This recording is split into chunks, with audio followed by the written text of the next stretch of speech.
crise scolaire bi prétexte bi nag moom xam nañ ko mooy fukkeelu plan d'action nguur gi ak jàngalekat yi dañoo fas yéene gisee gune yi tey dinañ wàcc ci mbedd mi ñaxtu dañoo bëgg jàll ci école ya quand même ñetti téeméeri waxtu ñu ñàkk ko ci grève bi le L'Obs sax dem na ba ci juróomi téeméer ci 500 moo taxoon sax ñu bëggoon a taxaw ci ak Pape Djibril problème bi lan la ba déggoo mënul am ba gars yi jàngi. En fait man tey fi ma bëggoon def taxaw seetlu bon problème bi mooy déjà dialogue de sourds la am problème mu leadership xam nga ñun suñu administration président Macky Sall dafa wax na fi ba tàyyi ne il faut que ñu réformer l'administration souvent bureaucratie moom moo koy sonal la bureaucratie est contre le leadership bureaucratie ennemi bëgg dëgg mooy leadership bëggul leadership te leadership bi bu éclaté wul souvent pour ñu trouver solution dafay jafe et justement confrontation boobu noonu mooy am souvent ba nga xamante ni la bureaucratie moom dafay privilégier la procédure sur les résultats mooy li may wax ne dëkk bi di nga gis koo xamante ni moom signé lañ ko sant signé mais signature boobu mu amee moo tax mu amee parcelle de pouvoir tong ci bopp nit ñi sonal leen signature boobu tam ci lay amee xaalis ci lay defee ay dóor martoom ci lay menacer ay nit ci lay bloquer ay dossiers yu kenn xamul léegi nii rek avant may dugg si maa ngi waxtaan ak suma benn xarit Mamadou Nguer ma koy nuyu mu nekk Bayax nekk professeur di servir depuis 14 ans mais moo ngi may wax les lenteurs administratives ni ñu leen sonale mu ne ma boobu ba tey maa ngi daw ci ay avancement depuis 14 ans depuis 14 ans ma ne ko mais depuis combien de temps jàngalewu leen mu ne ma depuis 2 mois ñoo ngi ni toog nee naa ko sax ndax wut nga foofu tool ndax 2 mois bu dee jàngale jiwoo mën ngaa profité dem bay loo ci bay mu ñor donc 2 mois nga toog jàngale jiwoo donc c'est très très compliqué donc la difficulté bi mu am te dégg naa ngeen wax ko bi ngeen évoqué ko ci première partie bi mooy li nga wax léegi ne le fait que ci gouvernement bi bu ñu amul jëwriñ boo xamante ni moom mooy arbitrer souvent te malgré que amoon nañ loolu réglé wuloon problème bi parce que boo fàttaloo ko Zoumaro ak Dianté bi Mohamed Boun Abdallah Dionne nekkee premier ministre dafa amoon foofu jafe-jafe bi fa feeñoon mooy crise de représentativité buy am parce que Zoumaro ak Dianté dañuy d'accord ak lii le premier ministre dem ci base bi ne loolu nanguwuñu donc finalement le leader charismatique bi nga xamante ni moom moo war a nekk ci syndicat bi ba nga xam nit ñi dinañ ko nangul ba nga xamante ni souvent dinañ d'accord ne ko Fati boo demee waxal ñu ñun loo wax doy nañu ndax wóor nañu ne intérêt général nga fay défendre mais s'il faut aller et revenir consulter la base et comment on consulte cette base là ba nga xamante ni mën na am ay dissidence ça ne règle absolument rien donc pour man li jiitu Chérif mooy rétablir le climat de confiance mais ñu nangu aussi ne leadership bi mënu ci ñàkk dans tous les domaines et dans tous les domaines aujourd'hui au-delà de la technicité de la scientificité soxla nañ aussi surtout ñoo ngi wax ay ossature gouvernement bu bees ak premier ministre bu bees mais li ñu soxla mooy beaucoup plus de leadership ci secteur stratégique yi nga xamante ni dinañ mën a def ay bons yu am solo leneen li nga xamante ni dafa am solo ci wàllu enseignement mooy le nerf de la guerre c'est-à-dire que comment l'éducation est financée dans nos pays en Afrique subsaharienne je pense que ne foofu la difficulté majeure bi nekk parce que les gens qui mettent leurs sous aussi souvent ñoom ñoo lay wax fi nga koy yóbbu les bailleurs aussi mën nañ ci bañ a tàmm def seen xaalis comme ni ñu defee woon bi ñu def les politiques d'ajustement structurel xëy nañu seen internat yi ngeen am li gënoon a baax ci suñu réew yi gënoon a dox gën a mucc ayib ñu fexee ñu ko privatiser loo d'une façon incroyable et aujourd'hui c'est comme ça qu'on est en train de privatiser doucement de façon très subtile aussi bien la santé que l'éducation donc pour man la question fondamentale qu'on doit régler aujourd'hui c'est la question liée au financement de l'éducation parce que qui paye commande et que comme domaine de souveraineté la il faut que ñu xool nan la ñuy def ba suñu réew yi mën ci injecter le maximum d'argent mais surtout qu'il y ait aussi une gouvernance vertueuse bi nga xamante ni xaalis bi fi ñu koy dugal dinañ ko ci yóbbu aujourd'hui ñu ne 575 milliards lañ ciy affecté 24 à 26% du budget loolu la ñuy wax les chiffres ñu ne c'est plus de 6% du PIB au même moment on a un déficit de 40 000 enseignants sur le territoire national 40 000 enseignants le déficit alors que le déficit il faut le résorber mais boo koy résorber dafay am incidence financière forcément donc xaalis boobu fan nga koy jëlee beneen bi mooy les salles de classe manquent les supports mais Covid bi mu ñëwee bi ñu dundee ci Covid bi te loolu moo tax man ci affaire médecine bi wax dëgg yàlla su ma sañoon du ñu ci ñëwaat ndax Covid bi doyoon na sëkk enseignement ba nga xam waroon nañ ko régler définitivement mais Covid bi mu ñëwee bi ñu lëkkalee santé ak éducation on s'est rendu compte qu'on n'avait pas l'environnement propice en cas de difficulté sur le plan sanitaire pour que xale yi am fu ñu jàngee ndax li ko waral mooy plus de 40% des écoles amuñu toilette plus de 40%. toilette ña am toilette sax toilette yi tabarkal la. loolu problème mu sunu réew yi la toilette publique moom li yàlla xam doy na. donc deux tiers de ces écoles amul eau potable amul ndox li ñu doon wax léegi ci hôpital yi. amul ndox donc tey jii boo jëlee la structure du budget ni nga xamante ni noonu la demee. Il y a plus de fonctionnement que d'investissement. loolu tamit beneen jafe-jafe bu ñu am la xam nga tey jii demal ci école yi français yi moom Sénégal wala yi américains yi moom. nga dugg ci école bi nga xool l'environnement de l'école nga dem ci sunu école yi ñun na ko colon bi doon tabaxee ba tey la mel dañuy jël ñetti classe rek sànni fii bàyyi cours bi noonu jël benn drapeau sànni ci digg beeg yooyu alors que c'est un espace de socialisation de l'enfant. donc dafa am solo dafa am gis-gis même sa vision du monde foofu la ñuy nekk di ko liggéey alors que nos écoles environnement bi góorgóorlu wuñ ci léegi sur le fonctionnement en 2019 c'est ça que je ne comprends pas en 2019 on a mis 50 milliards en 2020 30 milliards en 2021 22 milliards sur l'investissement c'est-à-dire que budget bi dafay wàcc chaque année c'est ça que je ne comprends pas dafay wàcc chaque année leneen li mooy le sous-secteur de l'éducation lu ci mel ni la petite enfance. Fatick tubaab yeeg asiatique yi ñëpp d'accord nañ ne tout se joue entre 0 et 6 ans. wala 0 et 5 ans. Aujourd'hui ce budget là bi ma lay wax nii moins d'1% lañ ci consacré à la petite enfance. ak l'alphabétisation aussi. L'alphabétisation, les langues nationales, la formation professionnelle, mais surtout l'inclusion.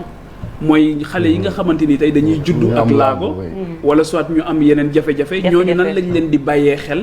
ci ba dugal leen ci système bi sur une loi d'orientation sociale yoo xam loi yaa ngi fi de mais liy jafe mooy nan lañ koy appliquer et je pense que ne leneen li mooy le financement extérieur wax naa ko léegi c'est-à-dire que mënuñu continuer di financer sunu éducation à travers les bailleurs yi nga xamante ni ñoom ñooy ñëw bëgg ñu wax sunu jàng nan lañ koy doxalee bëgg ñu wax nan fan la ñuy dugal xaalis bi ak nan lañ ko ciy dugalee bëgg ko donc loolu c'est pas possible donc lii ay domaine de souveraineté la yoo xamante ni c'est au même titre que la santé il faut que ñu xool nan lañ koy jëlee en charge mais surtout ñu injecter ci le maximum d'argent et encore une fois ñu am décence di moytu di tudd xaalis biñ ciy def parce que njàng amul njëg waaw njàng amul njëg. mais syndicat yi li waral coow moo ñoom yamala nañ bëgg surtout ci wàllu indemnité yi ndax dañoo jàpp ni yoon nañ lijaasa yi ak ñeneen yoo xamante ni yeneen corps la yu nekk ci fonction publique mais yamalu leen moom moo waral le vrai problème ba tax na gis nga ko négociation yi dox seen diggante ak gouvernement bu Sénégal dégg nga li ministère des finances wax jëm kon ci indemnité yi naka lañ ko yokkee ba ne sax jëlee nañ ko 69 yóbbu ko ci 90 milliards mais ba léegi ñoom syndicalistes yi bëgguñoo dégg loolu. parce que dañu jàpp ni tamit liñ am ci ay enseignants bu doon da nga leen a jox ñu yemaleeg yeneen gars yi kon budget état attanut loolu. ñoom ñoo commandité woon benn audit boo xamante ni dañu bëggoon rek ñu xool disparité yi nga xamante ni am na xam nga tamit mënoo ànd ak nit ngeen d'accord ne bu ñu defee diagnostic bi dinañ ko régler. ngeen am benn planning boo xam da ngeen ci d'accord te du ngeen ko régler mukk ci àdduna. c'est-à-dire que c'est des problèmes yoo xamante ni Chérif il faut que ñu régler ko inéquité xam nga enseignants yi lan la ñuy xult l'inéquité qui est dafa flagrant c'est-à-dire que c'est trop flagrant c'est une inéquité flagrante maanaam ni mu mel moo dafa jéggi dayoo. te loolu war nañ ko mën a corriger wala soit on peut corriger autrement. ci naka lañ ko mën a corriger. niñ ko mën a corriger mooy au-delà du salaire. ñu xool ñoom lii nga xamante ni moom la ñu itteewoo pour mën a jàng bu baax. ñu fexee nan lañ ci jàngalee nan lañ leen ciy dimbalee mooy sur la documentation recherche documentation bi. nan la ñuy fexee sur le logement.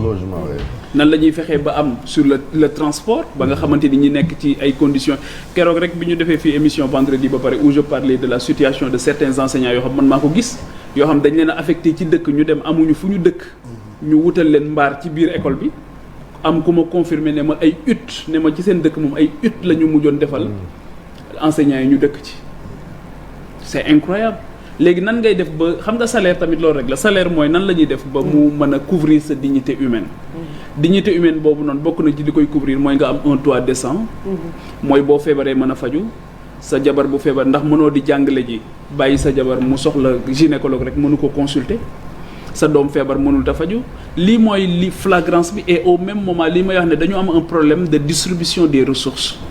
dans ce pays c'est-à-dire que au même moment ni ñu ñemee def fenn foo xamante ni dañ fay def lu dul jeex noonu la ñuy mën a négliger foo xamante ni dafa am solo trop ñëpp yittewoo leen. te duñ ko def donc je pense que cette inéquité qui est flagrante il faut que ñu régler ko. fondamentalement parce que suñu ko réglé wul aussi jafe-jafe bi mooy moi je suis sûr que les enseignants là xam nañu ni ci réew mi ñu ne xam nañ ne ay jafe-jafe am na partout. parce que tey jii ñoo ngi wax enseignants yi mais am na yeneen enseignants yoo xamante ni mënuñoo xultu di mooy ñi nga xamante ni aujourd'hui dañu nekk dans l'enseignement religieux ñoom xam nga mënuñu dem di ñaxtu te pourtant ñoom ñoo ëpp ay problème ñëpp seen situation sax souvent ay statuts yooyu ci yooyu la ñuy nekk di daw donc eggaguñu sax fii nga xamante ni fii la ñuy egg te pourtant kenn du leen dégg ñu respecté donc je pense que ne le ministre lii ñuy wax nii moom moo ñu ko gën a xam les ministres yi fii jaar lii ñuy wax ñoom ñoo ñu ko gën a xam fukki junni yoon mais je pense que il y a un déficit de volonté politique boo xamante ni moom mooy am wala soit une volonté manifeste aussi d'entretenir certains problèmes à quelle fin xawma ko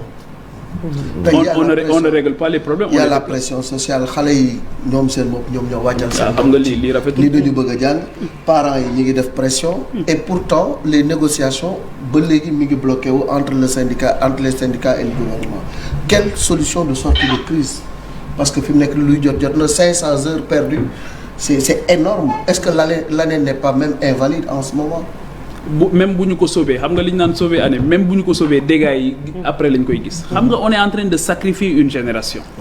parce que boo seetloo année bi président Abdoulaye Wade dugalee volontariat yi en masse nga xamante ni boobu ku nekk devenir na enseignant systématiquement ñoo xam sax amuñu ci woon vocation mais les conséquences ñoo ngi ko gis 20 ans après 20 ans après ñi nekkoon primaire boobu bi ñu accès université lañ doog a xam ne musiba am na léegi actuellement heure yi nii gap bi ñuy sauver ni chaque année 20 ans ci kanam la ñuy gis les difficultés. te rappeler que ni période Covid bi tamit ñu ci bëri ñu nekk classe intermédiaire yi danoo dem na. dañoo jàlloon defuñu ko pause. am na benn année sax am na nu ñu ko doon waaye Goana xaw ma nga xam ñëppay jàll. ñëppay jàll. laissez passer ba CM2 boo échoué ñu soxla. léegi nag ñun suñu projet de société lañ nekk di normal lii ñuy def président Macky Sall xaw ma yëg na ko xaw ma yëgu waaye musiba bu rëy ngi xew ci réew mi parce que lii moom benn waaye nee na boo bëggee nërmeel réew bul ko dóor bombe nucléaire na système éducatif bi nërmeelu rek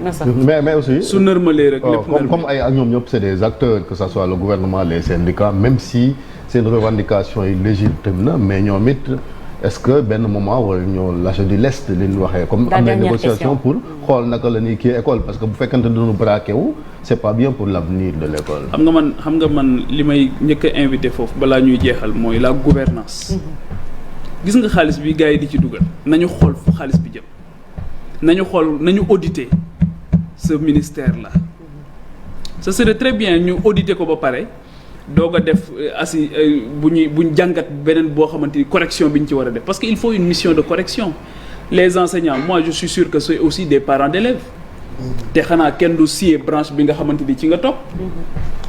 mais le problème qui se pose mooy ñi ñu jàkkaar lool ñoom ils ne se sentent pas concernés jàmbaar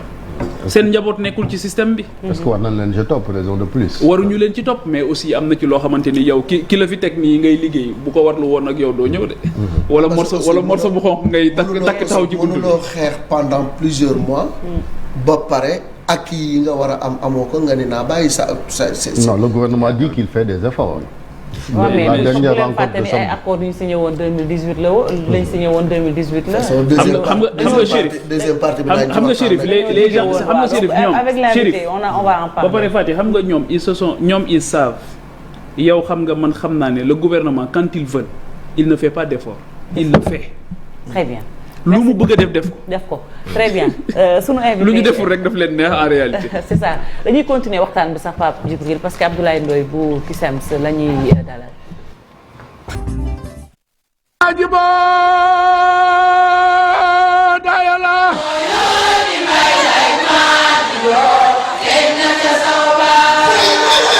Il en est ainsi depuis plus d'un siècle. Depuis qu'un homme que rien ne semblait prédestiné aux yeux de ses contemporains à l'inspiration divine autorisant la grande exhortation à appeler ici, sur cette terre gagnée jadis par l'idolâtrie, les hommes et les guides à venir à ses côtés, adorer le maître des cieux et de la terre. ما أخسر الإنس والجن رسول الله إليه